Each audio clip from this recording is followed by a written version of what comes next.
One person came and told me, while I was doing dawah, one non-Muslim came and told me, mind your own business. What should I do? I told him, I gave him incidents. Suppose you and your family, along with your wife and a small kid of 4 years old, goes on a hill station for a holiday. While you're on the hill station, on the hill, when you and your wife are talking, your son, 4 years old, walks away from you and is walking towards the edge of the cliff of the mountain. By the time you realize, he is far away, you can hardly see him. But you say, Ahmad, be careful. But your voice cannot reach there. He's far away. You can see him. While your son is walking towards the edge of the cliff, there's the elderly gentleman standing at the edge of the cliff and admiring beauty. He looks at your son, he smiles, and he continues admiring beauty. You want to show, oh, mister, save my son. But your voice cannot reach there. Mister, save your son. Save my son, please. Voice cannot reach. The elderly gentleman looks at your son, smiles. He can see your son walking towards the edge of the cliff. After some time, your son falls over the cliff. When you go to that man and tell him, why didn't you save my son? He gives the reply, I was minding my own business.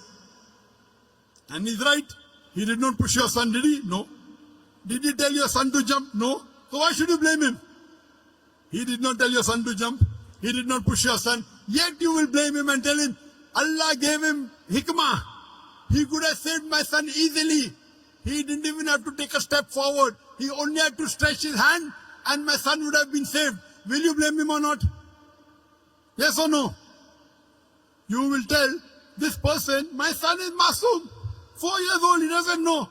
This elderly gentleman could have easily saved him. He said, no, I was minding my own business. When anyone tells you, when you're doing dawah, that mind your own business, tell him, that's what I'm doing. I'm minding my business. It is the business of every Muslim to mind other people's business as far as deen is concerned. Let me repeat. When anyone tells you mind your own business while doing dawah, tell him, it is the business of every Muslim to mind other people's business as far as deen is concerned. كنتم خير أمة أخرجت للناس تأمرون بالمعروف وتنهون عن المنكر. We are the best of people because we are enjoying what is good and we forbid what is wrong. That is what we are doing. We are doing our duty. We are enjoying the good and forbidding what is wrong. We are doing correct.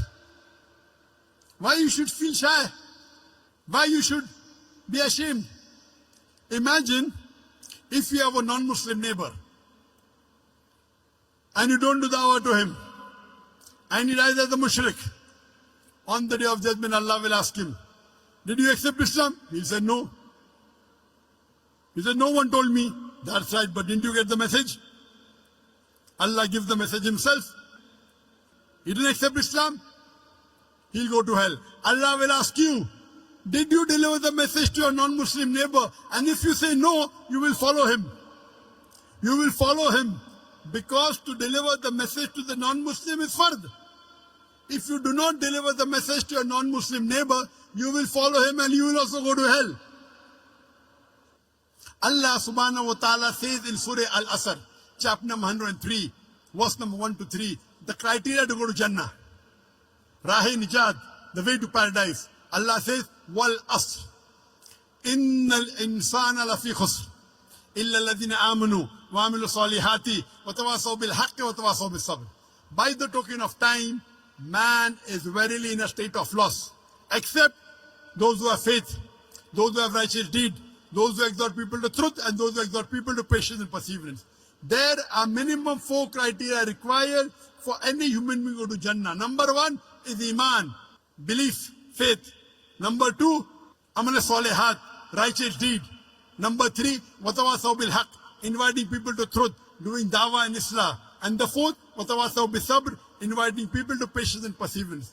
There are minimum 4 criteria required for any human being to Jannah. If anyone is missing, under normal circumstances, you shall not enter Jannah. You may be a very good Muslim. You may be praying 5 times a day. You may be having a mark on the forehead. You may be fasting in the month of Ramadan. You may be giving zakat. You may have gone for Hajj. But if you don't do dawah, according to Surah Al-Asr, chapter number 103, verse number 1 to 3, you shall not enter Jannah. You have to pass in all 4 criteria.